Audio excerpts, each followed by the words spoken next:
Hi అండి, అందరికీ నమస్కారం. ఈరోజైతే నేను స్కూల్ డే మార్నింగ్ ఎలా ఉండబోతుందో చూపిస్తున్నాను. అయితే నేను డైలీ 5:20, 5:30 ఆ టైం మధ్యలోనే లేస్తానండి.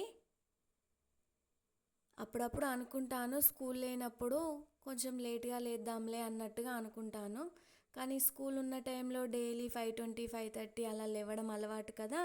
ఆ అలవాటుకి ఎంత పడుకుందామన్నా కానీ అలారం మోగినట్టు గంట కొట్టేసినట్టు రెగ్యులర్గా అదే టైంకు మెలకువ వస్తుంది. అయితే ఇవాళ స్కూల్ ఉంది, అందుకే 5:20, 5:30 ఆ టైంలో లేచాను. లేటుగా లేచి గబగబా ఆగమాగం పనులు చేసుకోవడం అంత బాగా అనిపించదండి. అందుకే కొంచెం తొందరగానే లేచి ప్రశాంతంగా అన్ని పనులు చేసేసుకుంటాను. నేనైతే ముందుగా కింద అయితే వాటర్ పట్టేసి వచ్చి పైన క్లీనింగ్ స్టార్ట్ చేసిన. బయట అంతా ఊడ్చేసి ఇప్పుడు కిచెన్లో అంతా ఊడ్చేసుకుంటున్నాను. ఈ రూమ్కి అయితే డోర్ గొల్లెం పెట్టేస్తున్నాను. ఎందుకంటే ఏదైనా చిన్న చిన్న సౌండ్స్ వచ్చినాయి అనుకోండి, చిన్న పాప లేస్తుంది.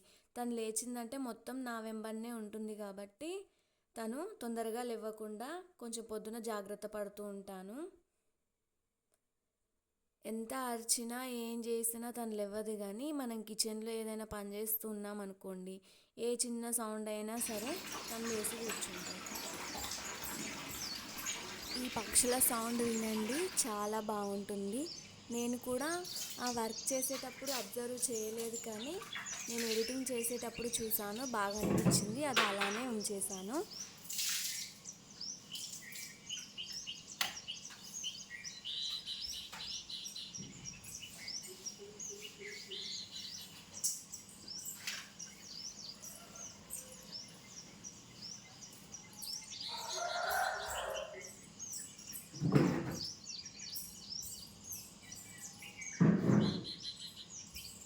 ఈ మాప్ ఏంటి ఇట్లా హాఫ్ హాఫ్ ఉంది అని అనుకోకండి, ఎందుకంటే అది విరిగిపోయింది. అది కూడా నా చేతిలోనే విరిగిపోయింది. ఎందుకంటే ఒకరోజు అంటే ఆ ముందు రోజు అనుకుంటా కోతి వచ్చింది అన్నట్టు కిచెన్లోకి. డోర్ తీసేసి ఉండే, అది ఎప్పుడో మంచిగా కిచెన్లోకి వచ్చింది, మేము బయట ఉండిపోయినాం. ఆ కోతిని వట్టిగా దాంచాలంటే అది వెళ్ళదు కదా, దానికి ఏదో ఒక శబ్దాలు చేస్తూ ఉండాలి. అప్పుడు నా దగ్గర ఏ స్టిక్ లేక అప్పుడు ఈ మాప్ కనిపిస్తే మాప్తో ఆ పైన రేకులని అట్లా సౌండ్ చేస్తూ ఉన్నా. ఆ మాప్ కాస్త విరిగిపోయింది. ఆ కోతి ఆ సౌండ్స్కి వెళ్ళిపోయింది. మనం ఆ కోతి ఉంది కదా అని చెప్పేసి దాన్ని కొట్టే ప్రయత్నాలు, లేదంటే దాని పైకి వెళ్ళే ప్రయత్నాలు మాత్రం చేయకూడదు. ఎందుకంటే అవి మనకు కొట్టడానికి వస్తున్నాం అనుకొని అవి మన పైన దుంకడానికి వస్తాయి. అలాగే మనల్ని కరిచే ఛాన్సెస్ కూడా ఉంటాయి. అందుకే అవి పక్క నుండి వెళ్ళినా సరే ఏమీ అనకూడదు, వాటింతలో అవే వెళ్ళిపోతాయి. మనం కరవడానికి వస్తుందని దాన్ని కొట్టడానికి వెళ్ళినాం అనుకోండి, అవి మన పని చేసి కూర్చుంటాయి. అది అలా క్లీన్ చేయడం అయిపోయిన తర్వాత ఈ గిన్నెలన్నీ సర్దేస్తున్నాను. నైటే తోమేసి పెట్టుకున్నానండి.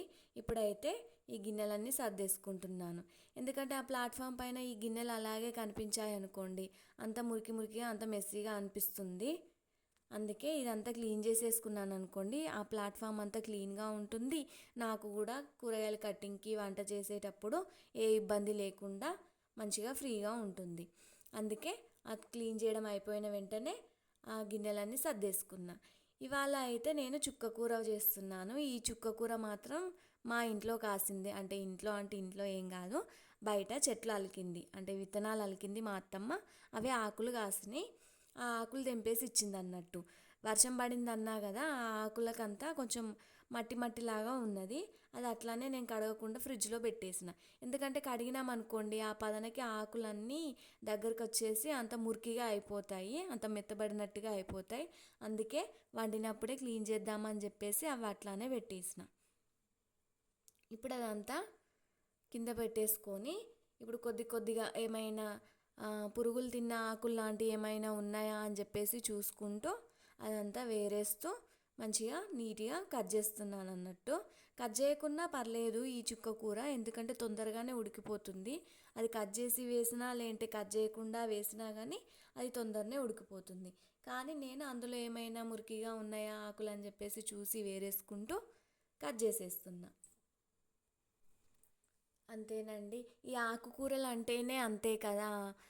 ఇప్పుడు ఈ సీజన్లో వచ్చేసి అన్ని మురికిగా అంటే పురుగులు పట్టేసి ఉంటాయి కదా, ఎక్కువ శాతం వర్షాకాలంలో ఆకుకూరలు తినద్దు అంటారు. కానీ మేము అన్నీ తింటాము, ఆకుకూరలు తినద్దు అట్లా ఇట్లా ఏమీ లేదు, అన్నీ పెడతాను, పిల్లలకి పెడతాను, నేను కూడా తింటాను. ఈ చాపింగ్ బోర్డ్ వచ్చేసి మళ్ళీ క్లీన్ చేస్తున్నాను, ఎందుకంటే మట్టిలాగా ఉంది అన్నా కదా. నెక్స్ట్ ఆనియన్స్, పచ్చిమిర్చి అవి కట్ చేయాలి కాబట్టి ఒకసారి చాపింగ్ బోర్డు అలాగే చాక్ కూడా క్లీన్ చేసేస్తున్నాను. అది క్లీన్ చేసేసి ఈ ఆకుకూర ఉంది కదా, అందులో కొన్ని వాటర్ పట్టి పెట్టుకున్నాం అనుకోండి, ఆకంతా నానిపోతుంది, ఆ మట్టి కూడా ఈజీగా వెళ్ళిపోతుంది అన్నట్టు. ఇప్పుడు ఆ ఆకు ఒకసారి కడిగేసి వాటర్ పట్టి పెట్టేసుకున్నాను. అలాగే ఆనియన్, పచ్చిమిర్చీలు కట్ చేసి పెట్టుకున్నా. ఇప్పుడు కర్రీ చేయడానికి గ్యాస్ స్టవ్ ఆన్ చేసేసి కుక్కర్లో చేస్తున్నానండి నేను, పప్పు తొందరగా ఉడికిపోతుందని. నేను వచ్చేసి చుక్కకూర పప్పు చేస్తున్నాను. ఈ చుక్కకూర పప్పు కోసం అయితే ఫస్ట్ కుక్కర్ పెట్టేసుకొని అందులో కొద్దిగా ఆయిల్, అలాగే ఆవాలు, జీలకర్ర, ఒక ఎండుమిర్చి వేస్తున్నాను. ఎండుమిర్చి వేయకున్నా పర్లేదు, కానీ ఎండుమిర్చితో ఏదో కొంచెం చిన్న టేస్ట్ లాంటిది వస్తుంది కదా, అది భలే అనిపిస్తుంది. కర్రీ టేస్ట్ మొత్తం ఒక్క ఎండుమిర్చి మొత్తం మార్చేస్తుంది అన్నట్టు. అది ఒక్కటి పోపులో వేసామనుకోండి, కర్రీ టేస్టే వేరే.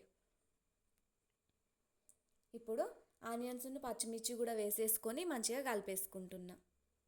అవైతే వేగుతూ ఉన్నాయి. ఇప్పుడైతే ఈ కందిపప్పునంతా మంచిగా క్లీన్ చేసేసుకుంటున్నా. ఈ కందిపప్పు వచ్చేసి కూడా మేము చెట్లు పెట్టుకునేయండి, మా చెట్లయే. మేము ఏవైనా సరే పప్పులు, ధాన్యాలు లాంటివి ఎక్కువ శాతం పండించుకోవడానికే చూస్తాము.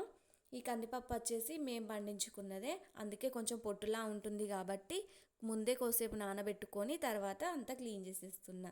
ఇప్పుడు అదంతా క్లీన్ చేసేసిన తర్వాత మనం ఆకు కడిగేసి పెట్టుకున్నాం కదా, దాన్ని మళ్ళీ ఒక 2 టైమ్స్ కడిగేసుకొని ఇప్పుడు ఈ ఆకంతా ఇందులో వేసేసుకుంటున్నాను.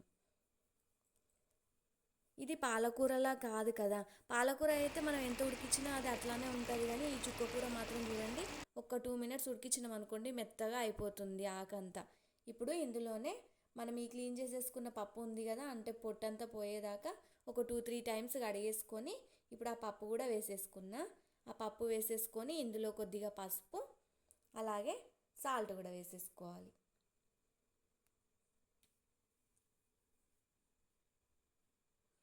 ఫ్రెష్గా దంచేసుకున్న వెల్లిపాయలు కూడా వేసేసుకుంటున్నా.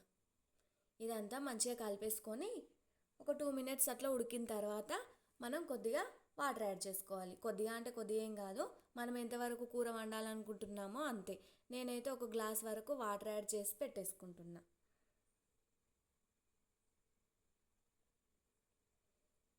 ఈ కర్రీ వండుతుండగానే నేను పక్కకు రైస్ కూడా పెట్టాను, అది అవుతూ ఉన్నది, కుక్కర్లోనే పెట్టేశాను. ఇప్పుడైతే ఈ కర్రీలోకి కొద్దిగా కసూరి మేతి యాడ్ చేసేసుకుంటున్నా. ఇప్పుడు ఈ కుక్కర్ పైనకి మూత పెడుతున్నా. ఏంది మొత్తం టర్న్ చేస్తుందని అనుకోకండి, దాని హ్యాండిల్ అటు సైడు అంటే లోపల సైడ్ పెట్టేసిన కదా, ఎందుకంటే మనం అటు ఇటు తిరుగుతున్నప్పుడు దాని హ్యాండిల్ మన చేయికి తలిగేసి అటు ఇటు పడిపోతుంది కదా గిన్నె అని చెప్పేసి ఎప్పుడైనా సరే ఈ హ్యాండిల్స్ మాత్రం అటు ముందు సైడ్కి పెట్టేస్తాను అన్నట్టు, మన సైడ్ కాకుండా ముందు సైడ్కి పెట్టేస్తున్నాను. అలాగే ఈ పప్పు విజిల్స్ అవి ఇవి వస్తూ ఉంటాయి కాబట్టి గ్యాస్ స్టవ్ ఎప్పటికప్పుడే క్లీన్ చేసేసుకుంటాను. ఎందుకంటే స్టవ్ పైన నీట్గా కనిపించలేదు అనుకోండి, దానిపైన వంట చేయాలనిపించదు, ఎవరైనా వచ్చి చూసినా కానీ అంతా డర్టీగా అనిపిస్తుంది కదా. అదేందో కానీ మనం నీట్గా ఉంచుకున్నప్పుడు ఎవ్వరూ రారు, కానీ కొంచెం డర్టీగా ఏమైనా కొంచెం అల్లరల్లరిగా ఉందనుకోండి ఇంట్లో, అప్పుడు ఎవరో ఒకరు వస్తారు, అప్పుడు వాళ్ళు అనుకుంటారు అన్నట్టు, ఏంది ఈ అమ్మాయి ఇంట్లోనే ఉంటుంది కానీ అంత క్లీనింగ్ ఏం చూసుకోదా అన్నట్టుగా అయిపోతుంది. అందుకే నేను ఎప్పటికప్పుడు అంటే వాళ్ళ కోసమని కాదు, మన కోసము కూడా, మనకి కూడా మంచి వెదర్ ఉండాలి కదా, అక్కడ చూడగానే మంచిగా అనిపించాలి కాబట్టి దాన్ని ఎప్పటికప్పుడే క్లీన్ చేసేసుకుంటాను నేను. ఇలా పప్పు అయిపోయింది, అలాగే రైస్ కూడా అయిపోయింది. ఇప్పుడు పాపని స్కూల్కు రెడీ చేయించాలి కాబట్టి తను ఆల్రెడీ లేచింది, తనని ఫ్రెషప్ చేయించేసి వచ్చేసి తనకు తినిపించడానికి ఇప్పుడైతే నేను అన్నం పెట్టేసుకొని వెళ్తున్నా. ఇప్పుడు ఆ అన్నం కలిపేసి స్పూన్తో తనకు తినబెట్టుకుంటూ తనని రెడీ చేస్తాను అన్నట్టు, ఎందుకంటే తను అస్సలు వినదు, ఒకేసారి కూర్చునబెట్టి తినబెట్టాలన్నా కూడా వినదు. అందుకే అన్నం కలిపి పెట్టేసి ఒక్కొక్క స్పూన్ తనకు పెట్టుకుంటూ అటు రెడీ చేస్తూ ఉంటాను. అంతేనండి, ఈరోజటి వ్లాగ్ ఇంతే. మీకు అందరికీ నచ్చుతుంది అని అనుకుంటున్నాను. నచ్చినట్టయితే లైక్ చేయండి, షేర్ చేయండి, అలాగే సబ్స్క్రైబ్ కూడా చేయండి. ఇదైతే ఇప్పుడు కలిపి పెట్టేసి తనకు తినిపిస్తాను. గారే థ్యాంక్ యూ ఫర్ వాచింగ్.